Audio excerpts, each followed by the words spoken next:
what, or he'll sit I'll quietly. mute myself. Yeah. There you go. All right, he is. Okay, awesome. All right, All right. you ready? Yep. Countdown from five. Five, four, three, two, one. Good afternoon. I'm Jeff Hirsch, editor-in-chief of the Stock Traders Almanac, publisher of Almanac Investor Newsletter, and this is WealthWise on Biz Talk Today TV, brought to you by CrossCheck Media.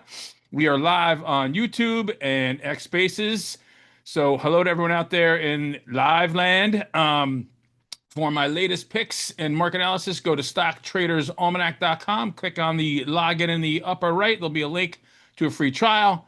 Today, my buddy Ryan Detrick joins me. Finally, looks like he had his almanac on hand. Did I see that go before the camera?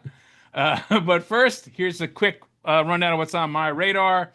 My 2025 forecast best case scenario is back in play. That's 12 to 20%. So potentially three in a row. But more volatility likely over the next few months. The low volatility streak we spoke about ended Friday, August 1st at 26 days, down 1.6% of the day, and how low volatility streaks end matter. So down suggests weakness the next several weeks or so. We also had a hot NASDAQ July market up 3% or more. That indicates a better buy later in the fall or late summer. That's on the feed also. So possible potential summer retreat we're looking at. Ryan and I will get into that. Q3 correction. August is weaker in post-election years. August and September the worst 2 months, but it's still early. But if markets ignore these weak seasonal trends, it's generally a bullish signal. So the typical seasonal weakness and associated volatility did sort of start right on cue. Can blame tariffs, the weak job reports last Friday, geopolitics, elevated valuations, whatever, but there's been no lack of chatter about the historically weak August and September markets this year. And it seems that it may become self-fulfilling. After sinking the first trading day of August, the market rebounded, bouncing around. Brian, I'll get into that too. But the bullish momentum seems to be waning a little bit.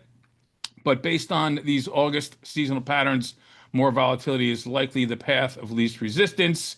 Even if we don't get it in August, weaker September looms. But we only expect a modest pullback of about 5 to 8%. Tariff deals are ironed out. I think I saw a couple go across the wire with what Armenia and Azerbaijan was at. Took a brief look over there. So tax cuts, regulation, also limiting any retreats. Inflation seems to be reasonably subdued, and Fed rate probabilities are rising, but I'm not convinced yet. We'll see what Ryan has to say. For more details, go to stocktradersalmanac.com for portfolio maneuvers and my outlook. So now let's bring on Ryan. Excuse me. Ryan holds the Chartered Market Technician's designation. I think he was one of the early ones, if I heard correctly, when we last hung out in New York. He is the Chief Market Strategist at Carson Group. Before that, he was the Senior and then Chief Market Strategist at LPL for quite a while. There was a brief stint at some other places, but he spent a bunch of years, about 10, 11 years at Schaefer's Investment Research as the Senior Technical Strategist. He's got a BS from Xavier and an MBA in Finance from the Miami University of Ohio. Isn't that how the linemen say it? Yeah.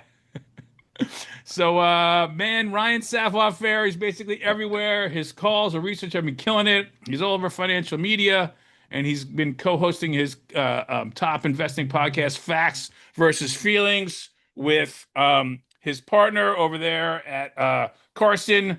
How do you say it? Sonu Varghese? Yes, Sonu Varghese. Varghese, nice guy. Yeah. Oh, yeah. We met in the city. He's the global strategist. Yep. And I'm just going to put my phone on buzz so that my family doesn't text you while I'm posting, while I'm podcasting. So listen, man, thanks for coming on. Great seeing you in New York. Fun presentation, lively. A little warm in there though. So how you doing, man? You busy? It was hot. And I was in New York. It's exactly like a month ago, and we did that with Stock Twits and a CMT event at a nice sports bar over there by the New York Stock Exchange. But that was hot. I tried to look, so like literally next to me, I have my CMT designation. I guess it's like my wife put it up here. I tried to pull it off to show everybody. It's not coming off this wall. That's not worth it. But I was number 499. I was number 499 on here. I got it when I get it. October 14th. That's my anniversary, actually. I didn't know. Anyway, 2005. So I've been a CMT for almost 20 years. I think we heard there's like 3,000 or so out there. And you said I have a BS. I was gonna make a joke. Yes, I'm full of BS. I've been doing that for 20 years. It works. They keep having me on these shows, But no, I'm excited. And I looked like I did a podcast with JC. I did Facts versus Feelings. Little spoiler. We got one, and I pulled up right here. I mean, this is literally on my desk. I don't have much on my desk. I really don't. But I have, just so the listeners know, my Trader's Almanac 2025. Obviously, so much of how I look at the world and done things I've learned from you, right? Obviously, your father as well. So I always indebted, and the stuff you guys do, it plays a part, right? We manage. So I work just a little bit quickly here. I work at Carson Group. I'm the chief market strategist. We manage about $5.5 billion on our team. The whole Carson platform has I think it's almost 45 billion now. We've been growing advisors all over, almost 500 advisors. So it's fun. You have to talk about the market, explain what's going on. But when I talk and do my thing, we manage real money, right? So we do both, and I talk about that all the time, like you mentioned with my buddy Sonu Varghese, our global strategist at Facts versus Feelings, our podcast. And it's just an honor to get to do this like this face to face, I guess, if we call it that, on a Friday afternoon. I know I pushed you back one or 2 weeks, but I'm sorry about that. Just glad to be here and looking forward to it. We're gonna do more of these as time progresses. So, for a moment, take me back to the late 90s and early aughts. What led you to the markets and Schaefer's? I mean, Bernie is one of the OGs. So, I mean, what was the trigger? Yeah, so that's a great one there. So I was at Xavier University in Cincinnati, Ohio. Got my undergrad there for 4 years. And that was when the market was going crazy, right? So it was like 99. I was still in college. I always was pretty good with numbers. I thought I'd be an accountant, and I realized I hated accounting. I learned that real fast. But the market's going up. My dad gave me some play money, and quickly I made a bunch of money because you just go on margin, you go watch CNBC, and they mention the word Sycamore Networks or Juniper Networks or any of those names that might ring a bell from the past. You buy them and they go up. Now, I had no idea what I was doing other than I was making a lot of money. I mean, really, it was becoming like legit real money. And then the crash happened. I thought I knew everything, and everything went down. I was on margin. I learned a lot of valuable lessons. Mainly debt and margin can go both ways, on the way up and the way down.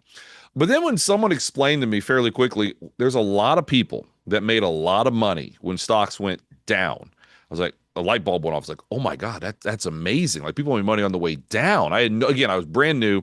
We all learned this stuff the hard way, and I did as well. And I was hooked. And literally every day since then, I've just woken up, just loved to know what's going on in the world. I love the way all this stuff's interconnected. There's no magic 8-ball. There's no magic answer. But when you stack on, I mean, I love sentiment. I love seasonals. I've got CMTs. I love technicals, the incredible work that Sonu and our team does on the macro side of things. You smush all this together and you come up with kind of how you see the world. And you can be really successful if you do that without a bias. And that's hard to do, but I've been doing it ever since. And like I said, I worked at Schaefer's for a long time. where I got a lot of my quantitative stuff. I started doing media. My first TV hit ever was like the summer of 2005 with Bill Griffith and Reggie Jackson. Yes, that Reggie Jackson, Mr. October. We like bought a spot or something. I don't even remember the exact details. I was sitting like this. I was so nervous. I looked at me. I mean, clearly now I'm on TV and who knows what I'll say. I'm almost too relaxed when I do this stuff now. But I kind of made my name there, and I started leveraging social media, right? They made us use Twitter. I guess it's called Twitter back then. And I started leveraging it, and we were bullish out of the great financial crisis. Nobody was. So then I kind of, made a name for myself leveraging social media, worked on RIA for a minute, and that went out of business. That didn't work. Then worked at a place called LPL Financial. So I've worked with financial advisors for about the last 9 years. Had a lot of fun there. After about 7 years, was ready for something new. And it's a different world. You can live in different places and work for different companies because of everything that's happened. And Carson Group is in Omaha, but we're one of the largest, fastest growing RIAs in the United States. I get to work with an incredible team, and that's where I am now. And it's a blast. This week, I woke up yesterday and where was I? I was in Dallas. Then I flew to Kansas City. Then I flew to Chicago. Then I flew to Cincinnati. And I go all over the place. Home now? Yeah, I'm home now. I think I'm home now. I don't even know half the time, but no, I am home now. It's a blast working with financial advisors and their clients and just explaining what's happening. And Yeah, that's kind of what I do. And then like the rest of us, get yelled at by my wife once in a while, my kids, but that's why I hang out in my Do a basement with my little dog. coaching, I heard, right? I've got a 140-pound Great Pyrenees sitting right there. He sleeps. That dog's been on TV more than anybody you know. Like, he's on our podcast right now. He's snoring away. He won't make noise, I promise. So that's my dog and I hang out all down the day in the basement when I'm home.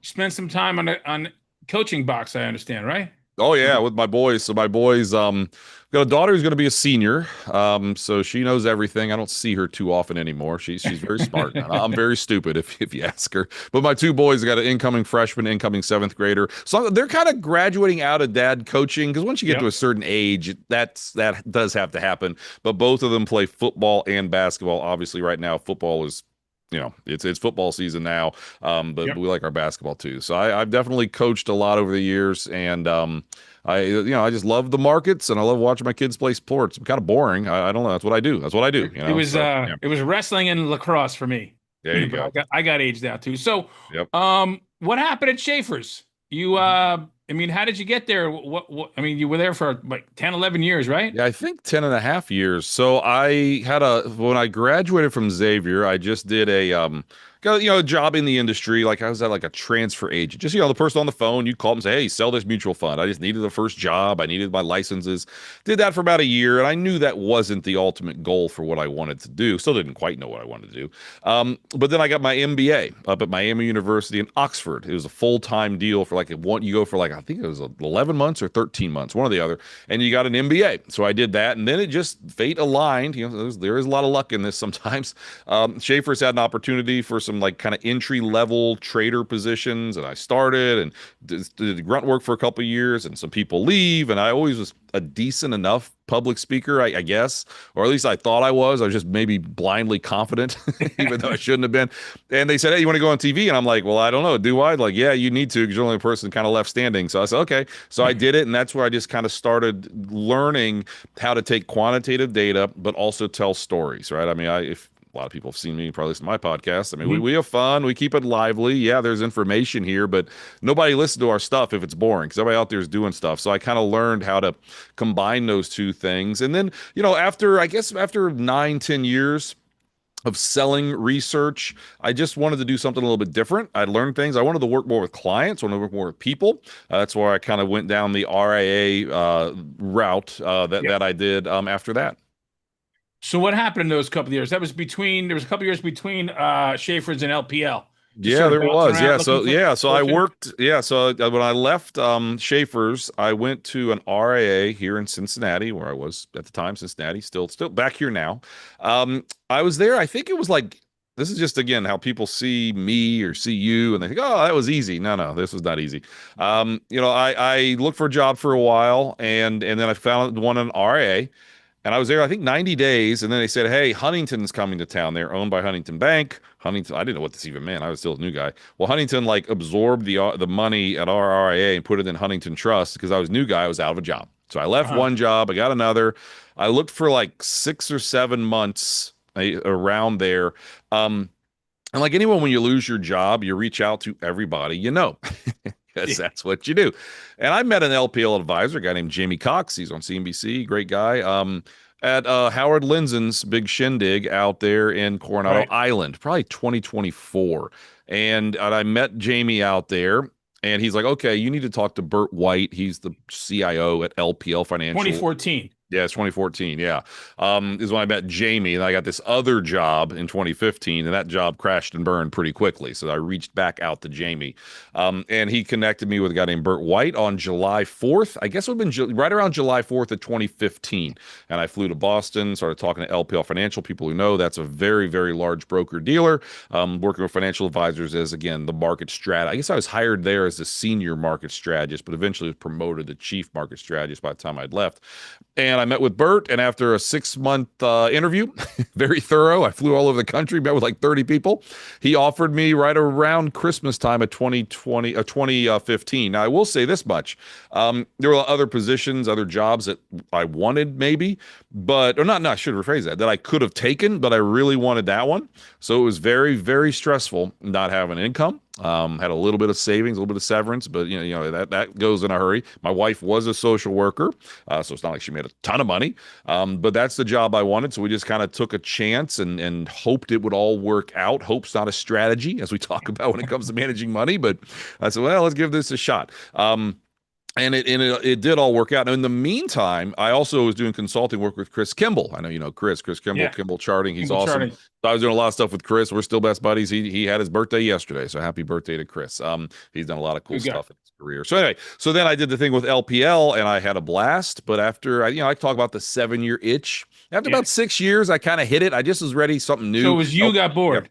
Yeah, I got bored. Not and bored, but just needed to move on. Just needed something new. Needed something. LPL got very big, which is great. But at the same time, for me, I just wanted to have more of an impact, be able to help people, help the industry. I've got ideas. I want to be able to go do them. I don't want to be told by some marketing person who has no idea what they're talking about. No, you shouldn't do that. So that's just me. And with Carson, it opened up because Bird, who hired me the first time, he left LPL and he actually went to Carson. And it wasn't like we were going together or anything. But after maybe a month or two, I just kind of reached out and said, hey, I'm kind of interested. If you think there's a spot for me, what do you think? And then we started talking, and it really worked out well. Now, again, I've been laid off before. I've been fired before. But I'll tell you, when you quit on your own, that's the best feeling. There's no doubt about that when you quit on your own. That's a good one. You hit it off with Ron, right? Exactly. Ron is awesome. He's That's Ron Carson. Ron O'Mani Carson is his name now. Yeah, he's amazing. He's on the Mount Rushmore of financial advisors in the history of the world. He started Carson Group in his dorm room in Nebraska about 40 years ago. And again, I mean, like as of today, I believe we're about $45 billion and very, very quickly still growing. Lots of advisors looking to come join up with us. So if you're an advisor and you're a little bored out there, not bored, wrong word, but if you're looking for someone to help you grow, maybe bored, maybe you stopped loving your business. Maybe they got the 7-year itch. Yeah, exactly. We say we can help you love your business again is what we talk about. And of course, I'm the research guy, but there's a lot of other ways we can help potential advisors out there grow faster than the industry average, keep your clients happy, and to have a little fun along the way. So anyway, so I started with Carson right about 3 years ago now. I think it was July 25th of 22. So having a blast. Right at the bottom. What was that? Sorry. Right near the bottom of the 22 bear. Well, I started like July, and then listeners know we went straight down to October. I mean, I was like, what a terrible time to start a new job. Market getting killed, but fortunately we bottomed, and we can get into it. But I know you look at this a lot of clearly. I look at the same stuff as you because I learned from you. But we saw reasons to think that the market had a major low coming. Sonu does great work saying there's no recession coming. Like there was only a handful of guys saying that back in 23. Everyone said, "Oh, it was easy." No. Everybody was bearish in 23, but we weren't. Arguably, the first two down quarters of GDP could have been an old school technical recession. Yeah, exactly. At the same time, you had like 4 million jobs created in 2022. So that doesn't sound like a recession. So there was a lot of confusion out there. Yield curve inversions, LEI, manufacturing under 45, all that stuff, LEI, all that stuff. The SOM indicator triggered. I'm sure there's more. Trust me, I know there's more. But it was a time everyone said how bad it was going to be, but all that got priced in, and there were clearly some positives as we're up over 70%, off those lows, and it's a price return and a lot more on a total return. So anyway, so I'm having a lot of fun with Carson, just kind of trying to make as much impact as I can. And I guess I have a face for radio because they keep having me back on all these places, but it's neat because 3 years ago, did a lot of people know the name Carson? Yes, in the industry. But I think because of a lot of the work our team has done on the research side of things, we've really built up a lot of goodwill and brand recognition, which is kind of what we do at the same time. But hey, we manage our own money. So if we don't do that well, it's not going to be good for anybody. We've done, I think a pretty good job. They made an excellent choice bringing you on. Thank you. I mean, aside from the branding that you've done there and put the Carson name, on the mainstream financial map. What else? I mean, what's your role really that you do there? I mean, what happens all day? What do you really put out there? I mean, there's a lot of information. I see it. We track each other and stuff. But what's your endeavor? So my job's kind of fun because every day is different. I mean, I really, really mean that. Like some days, like the last 3 weeks, because mid-year outlook came out. So I've been traveling the country, presenting for our financial advisors, presenting for their clients, going around doing that. At the end of the day, though, I just create a lot of content, right? We have the podcast, like I said, do a lot of reading to get ready for a podcast, create a lot of any charts or anything you ever see me share on social media or blogs I do, I created it like start to finish. That's all me. So I do that. Maybe 20, I'd say 80% of my day is spent in communications, like again, writing blogs, writing weekly market commentaries, quarterly commentaries, annual commentaries, doing videos, doing podcasts, doing TV hits, right? Or presenting again for our advisors, doing calls with our advisors, or traveling around presenting for them, or industry events. Maybe 20% of my overall time is again managing the models. Now, I'm not a portfolio manager. I hear the words alpha, beta, tilts. My eyes roll in the back of my head. I get a little bored, but we've got super duper smart people. So my big picture view, I say a macro strategist or a strategist like myself, draws the snowman. The big picture views, like there's no recession coming. You still want to be in stocks. You want to do this, want to do that. And then it filters down with some really smart people on our team that take the big macro views that Sonu and myself kind of put together. And then it goes into the models that we run for our Carson partners and again, their advisors. So it's every day is a little different, but that's what makes it a lot of fun. So you mentioned you do all these tables. I'm a table maker myself, and I Yes. appreciate what you do, but how do you get those stats out there so quick, man? It's like super annoying. I mean, I'm not the only one who's made a comment.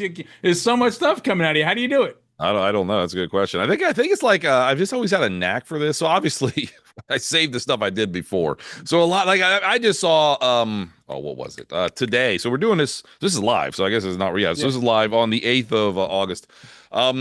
What's his name? Nixon stepped down 51 years ago today. So I've got like the table of all the presidential returns. I just plug in the new S&P 500 return for President Trump. Boom, there you go. Now I use just Excel. I'm not that smart, but I've used Excel for a long time, so I'm pretty good with Excel and pivot tables and creating all these different charts and images and all that stuff. So yeah, I think another way to answer this. So I'm pretty good with that stuff, but social media is just a cheat code because I'm busy. I'm running around doing stuff. I follow really smart people, follow really smart curated, kind of newsletters and daily updates that so many people share so many good things. You just get these ideas from each other. I live by this example, this saying, if you take it from one person, it's called stealing, but if you take it from everybody, it's called research. And I think that's kind of what we do as a group is like we all share this stuff and kind of do a little bit of this, a little bit of that. Like, oh, and I can't tell you how many times like I'll do a study and then I'm sure you do it or the Bespoke guys. We're all kind of looking at this stuff a little bit the same. And then putting it out there. But I will say we don't give away everything. I mean, we give away a decent amount of teas, but when it comes like managing money, how we're really doing things, which we've done a good job with, we don't really share that. Well, we don't share that publicly, but just studies and different big picture things is what we try to do. And end of the day, I always try to say the same thing with everything I'm doing. Calm down, don't worry. Of course, I'm not an options trader. I'm not a short-term trader. I'm a cheap market strategist, an RIA. So of course I'm going to be cautiously optimistic. I mean, that's the honest truth, right? But look at a long-term trend. You work with financial advisors, work with clients. Long-term chart of the stock market. That's kind of what I'm getting at. Now, believe me, we run tactical models. We run strategic models. We can get into this. Like just this week, took our tactical models down just a little bit with risk. Not because we're turning bearish at all. We're still overweight equities because of some of the seasonal stuff and some of the potential near-term concerns. We think maybe we get a little sideways consolidation or a little weakness some point the next 8 weeks or so. Then we'll probably go back in. It was not we took a lot off, but we took a little bit off there. So those are how we see it. Go ahead there. Yeah. So yeah, you said you pulled back a little bit here. So like, what's your process? What matters to you most, especially right now? Like, what was that decision made upon? Like, what were the factors, the part of the equation that went into it? Yeah, so we have something called the STACK Committee, Strategic Tactical Asset Allocation Committee, and I'm glad I said that correctly because this is live, so I can't screw up the own committee that I'm kind of on. That would look really bad. But myself and Sonu and two other members of our team, Barry and Grant, we do this stuff all day. I mean, we use Teams, right? That's Teams what we send messages to each other on, and we're talking about this stuff all day. Another plug from Microsoft Excel. Oh, there you go. I wasn't even trying to do that, but I guess so. I guess it's in my head. There you go. But so Sony looks at a lot of macro stuff, and he's been saying for about a month and a half, 2 months, that the economy's slowing a little bit, right? Like we weren't shocked by that big drop in jobs. Well, maybe surprised, but I mean that was a huge revision. But to see the weakness in the labor market, we weren't that shocked. We're seeing some weakness in the labor market. Our outlook that came out a month ago said, "Hey, expect the economy to still grow, but below trend." So we're seeing some weakness there, and then the technical stuff that I look at, like number of stocks that are above their 20-day moving average, well, that peaked back in May. It's been trending lower, and trust me, I get it. Market's been going higher, and it is going higher. But just the stuff that you are so good at, August. Yeah, I mean August with a post-election year is pretty weak. But you have a second-term president, and I get it. President Trump, is he second term? Is he not? I don't know. Put an asterisk next to it. But the last 6 times we had August with maybe a lame duck. Let's call it that. With a lame duck president, market was down. So doesn't mean we're making some big bet on it being lower, and be clear. But again, it just makes sense that maybe we're due for that after a 28% rally in such a short-term time frame with some of those internals. And we do like large caps over small caps. And I know one of the big things just today, NVIDIA is 8% of the overall market, the most ever since 83, at least data going back to 83. The top 10 stocks, I believe it's like 40% of the S&P 500. Are we top heavy? I'll tell you, I've been hearing this top heavy argument for years now. Market has been going up, okay? I mean, so let's just be clear. But there is, I think underneath the surface, maybe a little bit of weakening underpinnings, which again suggests maybe it's time for one of those 4 to 6%ers. Right. I mean, this time, last comment, I'll let you jump in. This time a year ago, what were we all freaking out about? The yen carry trade unwind. And it's like, last year stocks did great. Everyone was bullish. Trust me. Everybody was freaking out when we went to sleep, including myself. I mean, that Sunday night, we went to sleep knowing Japan was having its worst ACE 87, S&P futures crashing, gold markets crashing. Everyone's trying to look up on what exactly is the yen carry trade unwind. And it was pure pandemonium and panic. Now, 3 days later, that was Sunday night. By Wednesday, no one knew it at the time, but that was it. The market bottomed and it took off. And one of the things that Sonu pointed out, this is something he does incredible work. The US dollar dropped during all that pandemonium. And he said, listen, if this was a true calamity, I think the dollar would be getting a bid. I think the dollar would be stronger. And I said, that's probably a good point. And sure enough, it was a 3-day, very violent, scary pullback, correction, mini crash, however you want to call it. But the dollar didn't freak out. And those are kind of some of the macro things that we look at when we make investment decisions, when we kind of tell stories of exactly what's happening out there. So again, we're up 22% the last year. A year ago, if you'd said, hey, we're going to be up 22%, I don't think anybody would have believed you, including myself, and I'm pretty bullish because it just is what it is, but that's where we are. Where's the yen carry trade now? Oh, I don't even know. Hopefully in the trash. I don't know. I mean, it's over, right? And it's over. It's over. I mean, I mean, Japan no one cares. I mean, Japan is literally hitting all-time highs, right? I mean, and wouldn't it be 89, I think? So, I mean, I don't think Japan be hitting all-time highs. We just did a trade deal with Japan 2 weeks ago. Nikkei goes up 5.5%. Honda's up 11%.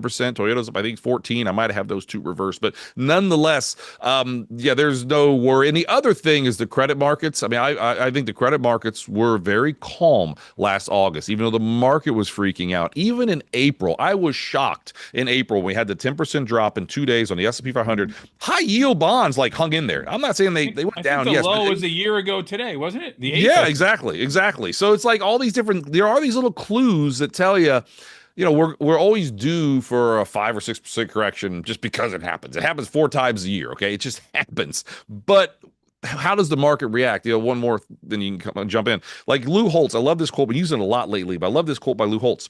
Life is 10% what happens to you, 90% of you respond to it. We came into this year extremely overweight U.S. because we liked the U.S. a lot for 2 years, did great.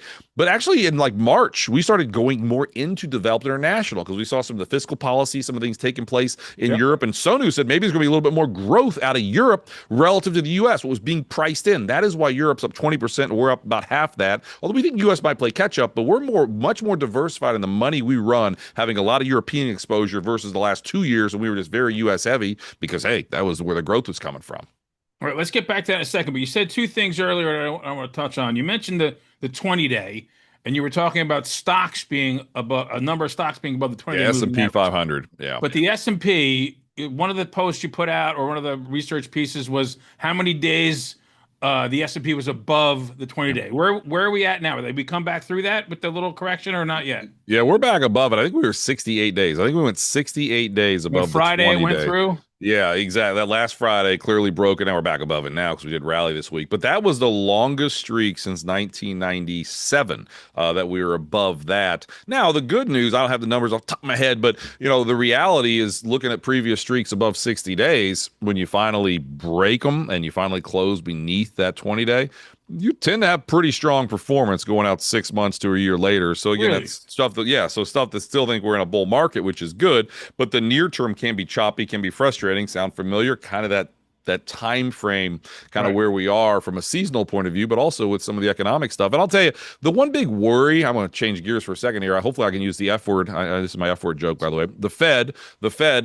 We've been saying the whole time the Fed should have been cutting. We were on our podcast on Facts versus Feelings saying the Fed should have been cutting back in January, February, March. Now they waited.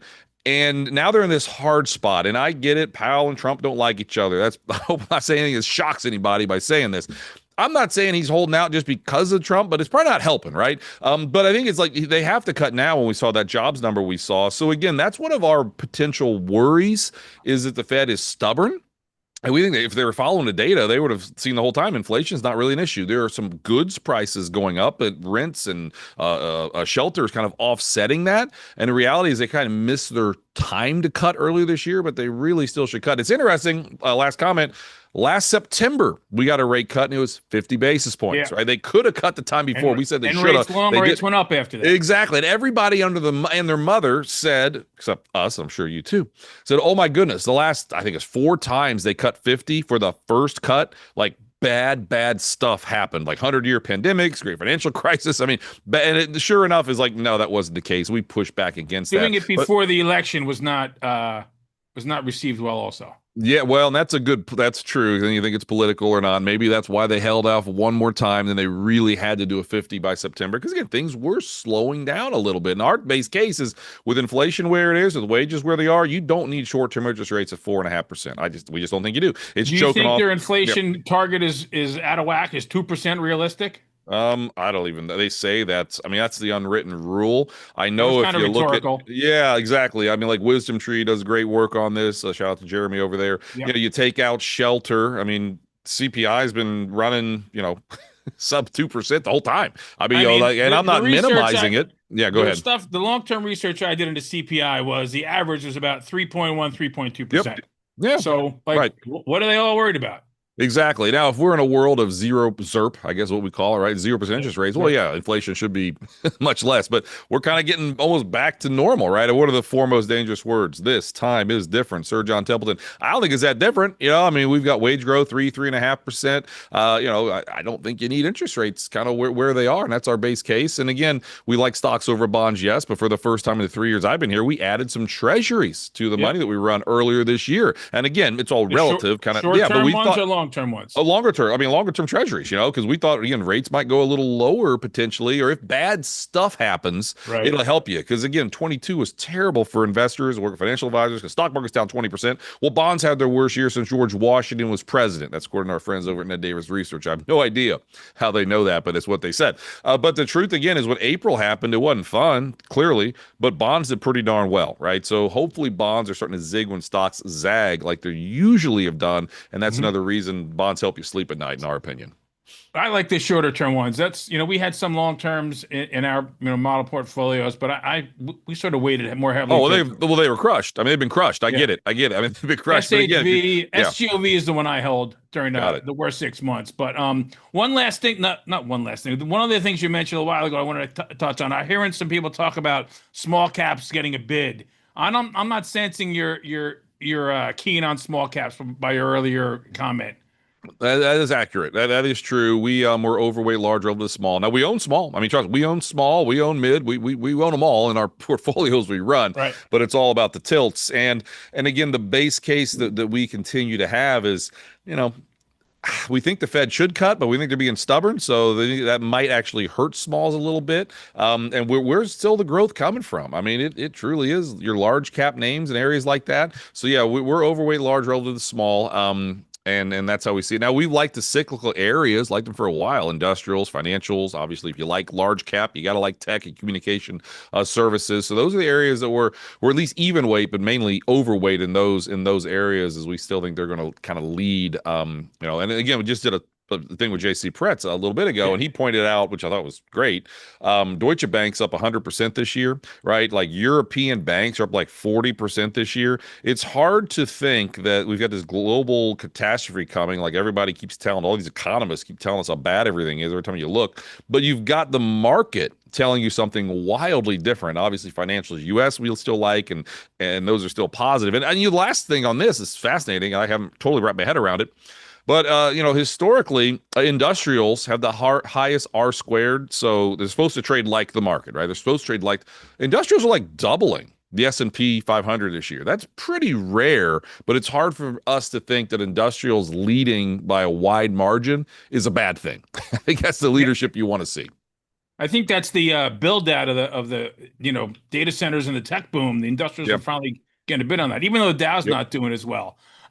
With rates, I'm not convinced that they're going to cut in September. However, we all may think they should. And looking over at the CME futures, which we all track, it's still up at 89.5, but it's come off a little bit the last couple of days. I'm just wondering if some other number comes out that changes things.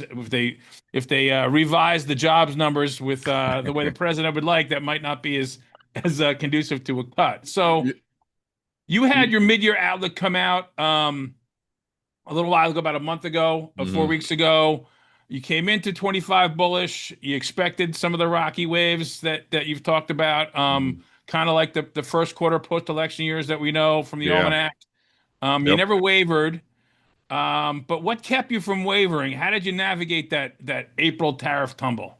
Yeah, great point there. So I think when we came into this year, again, we were one of the very few places that were bullish in 23. We were the second line of our outlook, and this is in 23 when everybody was bearish. We said we think we could hit new highs this year. Now, we didn't, but we did like in January 2024.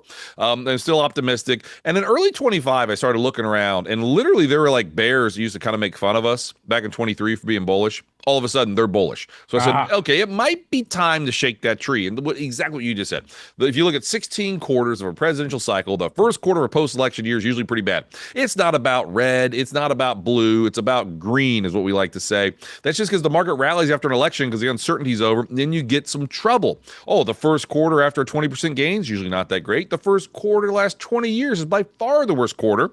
And then the fact, it's a third year of a bull market. Historically, the third year of bull market is choppy, is frustrating. I know you're all over that, and I've been talking about it too. So we said maybe the first half of this year could be rocky. We're on record as saying there could be a 12 to 15% peak to trough correction. Everybody thinks I'm this Super Bowl or this mega bowl. Yeah. I was on CNBC the second week of February when the market's hitting all-time highs and everybody's got their bull hats on going crazy. On closing bell and said, get ready. I told Scott Wapner, I said, get ready for banana peel sell-off. That's what we were calling it, banana peel sell-off. Yes, it was more than that. I understand. But the reality is, we thought a 12 to 15% peak to trough correction made sense. We didn't see 20%. We didn't see April 2nd with President Trump holding up that piece of paper with all those big numbers of effective tariff rates at 26%. We didn't see that coming. I don't think anybody else did. That's why the market did what it did.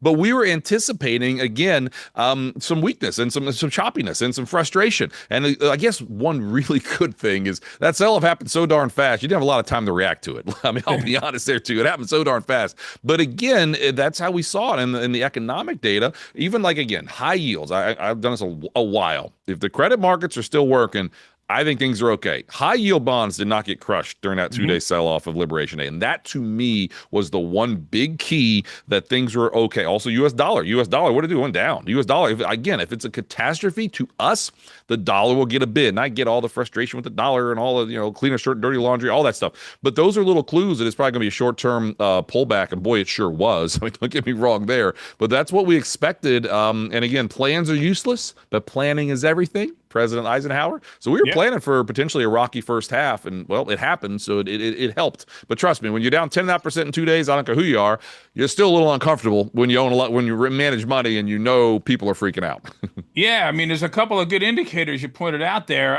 I would imagine you were also looking at volatility and sentiment at the time. Also, VIX spiked to over 60. I mean, yeah, keep it real simple. Like that's what I've done a whole career. Keep it simple. I'm not that smart. When the VIX spikes above 50, the market's higher a year later, like every time. I mean, like Keep it real simple. And that happened obviously then. So that was in there also with that VIX spike and then the sentiment stuff. And I forgot this, but just today or yesterday, CEO confidence numbers came out. Big jump, okay, up like 19 points. But they pointed out it's still like this one of the lowest numbers we've seen in years. That's because the first quarter, or I guess it'd be second quarter, the second quarter had like the largest drop in the history, going back to 1979, of the CEO confidence. I mean, that tells you something. That's, again, the freak out that we had in the second quarter over tariffs and over the economy and over inflation and over the trade war and all that stuff. But now some confidence is coming back, and it's the old saying, you've used it, I've used it. You need bulls for a bull market. It's still surprising to me, as well as we've done. I travel and present a lot. I don't get asked the question, wow, this is great out there. How high is this thing going to go? I just don't hear that. So it kind of comforts me. Again, maybe some indigestion these next 7 weeks. I'm going to be clear. But I think this is still a bull market, and it's a young bull market in our opinion. It's still the secular bull. Yeah.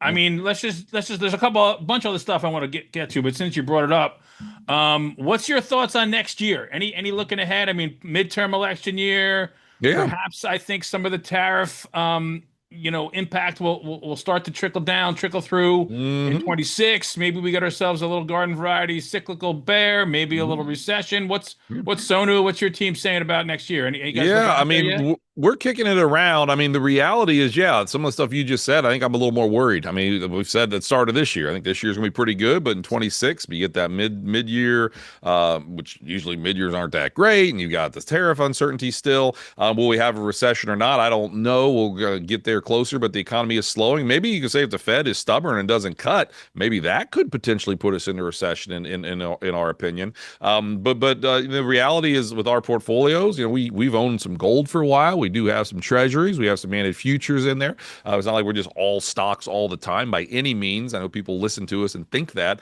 but we're hopefully insulated if we had some potential trouble. But the reality again is, if you keep it real simple, right? What did stocks do in the 50s and 60s? They went up. The 70s, they went sideways to down. 80s and 90s, they went up. The aughts was the worst decade in history. And here we are, the 2010s and halfway through the 2020s. Yeah, I think overall this secular bull you were just talking about is still alive and well, but that doesn't mean every year's up, right? 2011 stocks are flat, 2018 stocks are down, 2015 stocks were down, and that's a great decade. I mean, it's a great decade. So it's just stuff to remember. You put out another chart. You sent me a bunch of notes and stuff. I appreciate that. But there's one that you didn't put in there, was your March 2009 to February 20 versus October 22 to current. And I mean, I also equate the April correction to the COVID correction. Yep. But I love that chart. Well, tell me about what you see there in that March 2009 to 2020 versus the present. Yeah. Well, that one, that's a fun one, because it just, again, is simply overlaying what the S&P 500 did starting March 2009 till the peak right before COVID, overlaying it with the bottom in October 2022 to right now. And again, I know it's a sample size of one, and sometimes people get upset about these things, but it's just an analog, man. Exactly. Cool. It's just showing that, you know what? Nearly to the month, we had a near bear market during that one. And what happened then? So everybody remembers your history books. If you were there, you remember. It's pretty crazy. August 2011, a near bear market in 4 days when the U.S. had a debt downgrade. By the way, we've had another debt downgrade. We have multiple. We just had one earlier this year. No one cared. But when that first debt downgrade happened, that was nuts, right? The market absolutely crashed because we were worried about whatever you're going to worry about when you lose your AAA rating. But that was the exact same, nearly to the month, identical sell-off that we just saw. A near bear market in a short time frame.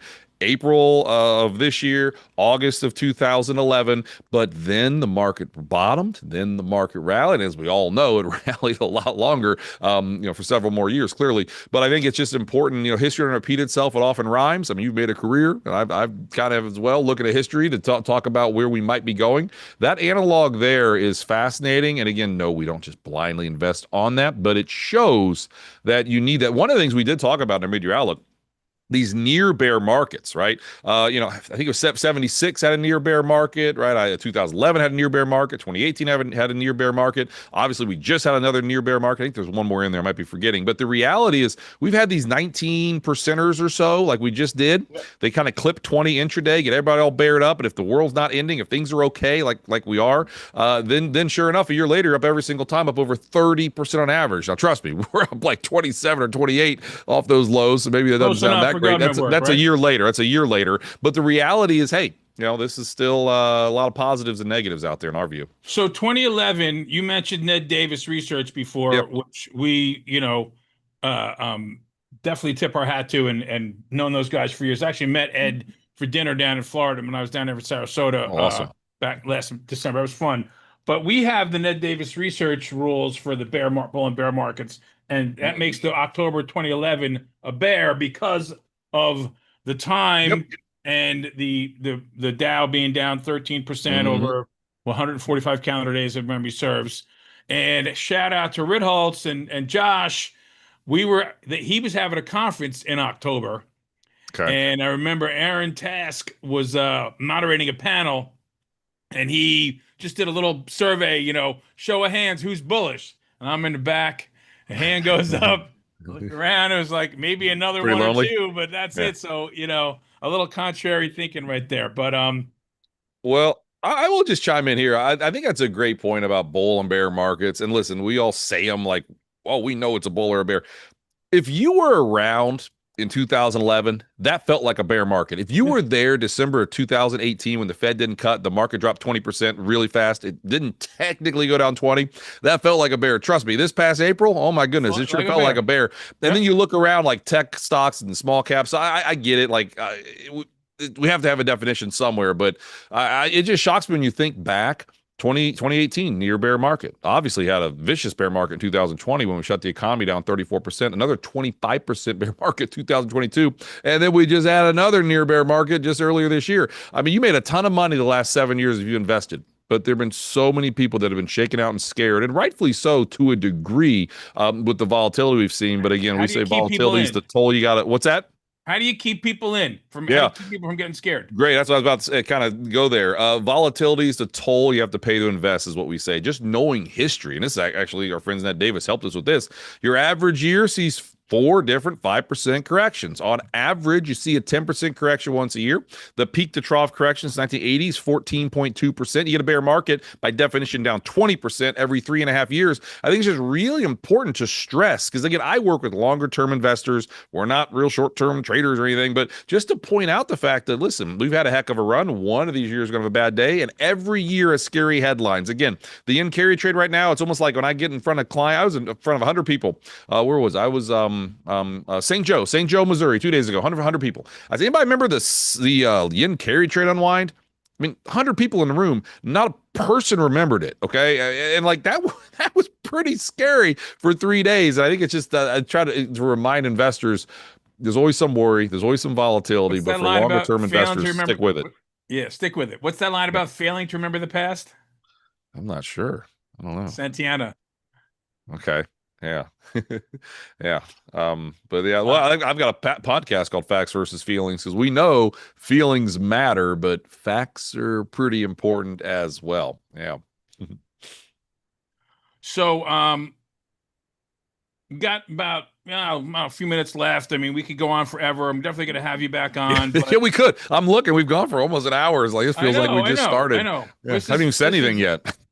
You've said a whole bunch. Are you going to be down in Huntington Beach? You're going to be a Future Proof, or you got your thing going on? Unfortunately, the stars are aligned, so no. We have Excel, which is our big conference, which is literally the same time. Now, that happened last year too, but I think next year we're not doing that way, because we're not trying to do it on purpose. It's just kind of the way things shook out. So I will not be there. I might make it out to Coronado Island though for Stocktoberfest in October. Howie invited me out to that, so I might be able to make it out to that one. But I won't be in California in September. I'll be there with Wiley. They're gonna have a booth there. I'll be having some 2026 almanacs. Awesome. You might have gotten yours there, but I'll have to send you one. But Oh, you always send me one. I appreciate it. I'm sure that you write me some. I'm sure you wrote me something. Let me see you here. got to put it in good hands. Yeah. What did I Yeah, write? what'd you say here? You're the man. There we go. He said, Ryan, you're the man. Thanks for everything, support. Yeah, that's nice. So yeah, I mean, seriously though, I obviously you're awesome. So it's an honor. How long you been doing this podcast? How long you been doing it though? Is it this? We just started in March. That's what I thought. That's what I thought. I think you're okay. episode 18, which is a very lucky number. Yeah, there we go. Cool. All right. So listen, man, I want to keep asking you a couple things, but what's your take on what's going on in with politics and geopolitics? Who tracks that? Sonu tracks that for you guys, Yeah. or I mean, you got to have a thought on what's we going do. on in the world. Yeah, I mean, we do. So with politics in the U.S., I guess we kind of say this. We say don't mix your politics with your investing. I mean, I work with clients, as I've probably stressed once or twice, and I get in front of people and they say, I hate Trump, get me out. Now, the flip side to that, I love Trump, put me all in. And you don't want to do either of those, right? And again, people didn't like Obama, people didn't like Biden, Trump 1.0. It's so important to separate this stuff. What to us, well, the market rallied like crazy in November when Trump won. It's not because Trump won or this or that. I mean, it's the uncertainty election out of the way. That's fine. But the House majority, I think it's only 2 or 3, which is the lowest in 140 years. Gridlock is good. And you've been all over this, I know. But like when you have a split Congress, last 13 years, stock market's higher. I don't think that's a coincidence. Now, no, we don't have a split Congress now, but that smaller majority. Republican control is even stronger. Yeah, exactly. And the fact that we had that gridlock means you're going to get some stuff through because, okay, well, Trump won and the Republicans won. But nonetheless, it's not going to be everything. And the market doesn't want everything pushed through. Again, not about blue, not about red. It's about green. So that's one thing. Now, with geopolitics, I mean, listen, we pay attention to it, but we've done all the research and looked into it. And I mean, as sad as this sounds, we've gotten through these things. I mean, literally the top performing stock market since October 2023 is Israel, right? And it's because they had a surplus, a deficit surplus as a percentage of GDP before, obviously, everything started with Hamas and the war. Now they have a deficit. Historically, when you have a deficit from GDP, you know what? I'm not crazy about deficits. I'm not crazy about spending. I know most listeners aren't either. The truth is your economy is a little bit better and you have a little more growth. The last one on this, the tech bubble burst obviously in 2000, but it ended in March 2003. What happened in March 2003? The war with Iraq. We started spending a lot of money to finance a war. When you actually have deficit finance spending due to taxes or due to the defense spending, the honest truth, and someone who's dug in all this stuff, it's usually pretty bullish. I mean, what got our economy out of the Great Depression, as terrible as it was World War II. And then we finally hit new highs in 1950. It went from 1929 to 1950 without a single high. It was that. And again, we're not saying that stuff's good. I'm just saying from as a steward of assets, our job is to look at the whole aggregate. The whole aggregate says, you know what? The economy's strong. Maybe it is because of the top 20 or 30% of people that own a lot of stuff, but there's a lot of wealth that's being created. It's still a bull market. There's still positives out there, and we still don't see a recession. And we pay attention to geopolitics. We pay attention to what's happening in Washington. At the same time, we don't ever, well, not going to say ever, we don't trade or invest based on that stuff. We really don't. This book, based upon war and peace and inflation, the work my father did back in 76, that when war's over is when things really take off. So, I mean, I think the quietness in the Middle East and potentially something going on, getting solved in Ukraine, I think that would be bullish for the stock market. Oh, so, if something, Ukraine, if that, let's pray that happens. That would be obviously a big positive. No question there. Yeah. So, closing thoughts. Are there any stocks in particular that you guys like that you can share? Particular sectors, like favorites, just on the way out? Yeah, so I can't really give any individual, and I don't really focus on individual stocks, to be honest. But again, for us, we run different models, tactical and strategic and things. And we actually added a little bit more gold to our strategic models. I look at gold, and I'm not saying I'm a gold bug. I'm pretty bullish on other things. But when I look at gold, and we have a whole bunch, we know it. It just went sideways for 4 months. It corrected through time relative to price. Time relative to price, yes. And now it looks like it's ready to go again. Okay. I mean, so that's something that we think for a diversified portfolio, you've got a 60-40 portfolio, 60% stocks, 40% other stuff. Now, personally, we're more like 66% stocks, and then well, I guess it's 34% other stuff. But I think it makes sense to Not have just some bonds, gold. other stuff. Yeah, it did not just have bonds. We have managed futures in there. We have a little bit of cash, and we have a little bit of gold as well. Because again, we say diversify your diversifiers in a crazy time like we're in now. And that makes sense to us. So again, stick with the process, be overweight equities, but again, look around the globe. We still don't like China that much, so we're still not overweight emerging markets. But I think Europe and Japan and some of the other places, which they're up now. We were warm and fuzzy on them back in March before they really started taking off. So I think it makes sense to look around the globe a little bit more than you had in the past. But it's still a secular bull market, and there's still reason to think we've got a good amount of time left to for this rally. I agree. Any crypto in there? Any Bitcoin? We actually added for the first time in some of our models a fund that actually has a little bit of crypto in there. I think it's Bitcoin. But we haven't done too much there. But I will say this: we were one of the very first RIAs that when all those, I think it was 10 or 11, right? 11 ETFs came out early last year. We were one of the very first RIAs to approve that and let our financial advisors use it. Doesn't mean we're investing in it in the money we run, but our attitude is we are going to power our financial advisors to let them do what they want to do. I promise you, because I know this. A lot of big places still don't let their clients use it. Okay, they don't let you, or by clients, I should say advisors, and then their clients aren't allowed to invest in crypto. I'm not saying it's right. I'm not saying it's wrong. We're just saying we're going to give you the power to make your own decisions at Carson Group, and obviously the way those have done, I think a lot of people are happy that we did that to let them do that if their clients wanted it. So my little tradition here on Fridays when I end my podcast, I go for ribs at a local barbecue joint over in Blauville. I know you like your barbecue. Oh, yeah. What's your best barbecue?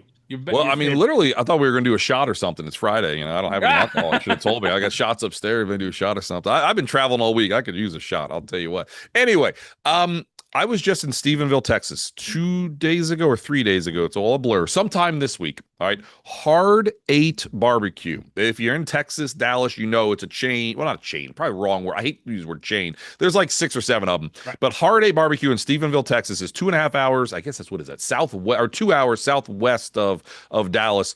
Pure pit smoke. You walk in, you smell it. All the guys are there. You just look at it all and you're like, give me that, give me that. And of course, I don't eat there maybe once a year. So I have to try everything. Absolutely awesome. Hard 8 Barbecue down there in Texas, because I just had it this week, so it's on top of mind. But that's one that is right at the top for me. I love that pit smoked barbecue. I just love Texas. I love Texas as well. So that's my favorite. Yeah. All right, man. If you need another little push to get the future proof, last time I was there, they were serving barbecue at one of the booths. Really nice. Well, like I said, unless I'm not employed by Carson, I kind of have to be at Carson's event during that. So if I lose my job before, then maybe I said something that'll get me in trouble. You can pay for me to come out there. I'll sit at your booth with you. How's that sound? But hopefully I still work for Carson. But yeah, trust me, I want to get the future proof one of these years. Clearly, I mean, Sona and I were just on Josh's podcast a few weeks ago, right? And literally our podcast numbers have doubled, right? Because so many people. So just shout out to people like Josh and yourself, and so many people that have paved the way for people like myself and so many others. Now I'm hopefully paving the way for somebody who's listening to this, and just know it's not easy. You're going to get fired. You're going to get laid off. You're going to have jobs that you don't like and have bosses you don't like and have people you don't like. Just continue to work hard. Continue to do the things that you think you need to do. Never change for somebody. I had bosses tell me, you need to be more like this person. You need to be more like that person. I don't want to be that person. They're boring. I don't want to be boring on a podcast. And again, be yourself, be authentic, and you'll be happier. You might not have as much money initially, but you'll be happier and you will make the money. But don't worry about the money. Don't chase the money. Just be yourself. And this is a great industry. It's a wonderful industry. Every day is different. I've met so many friends like yourself, thanks to social media and things. And it's just a blast to break bread with you and do this, and do it again real soon, I hope. I hope so too, man. Great catching up. Appreciate you taking the time joining me. Thanks everyone for tuning in. Again, I'm Jeff Hirsch for WealthWise and Biz Talk Today TV. Available wherever you stream your podcasts. For more information on the Stock Traders Almanac and my newsletter, go to stocktradersalmanac.com and check me out on social @Almanac Trader, or just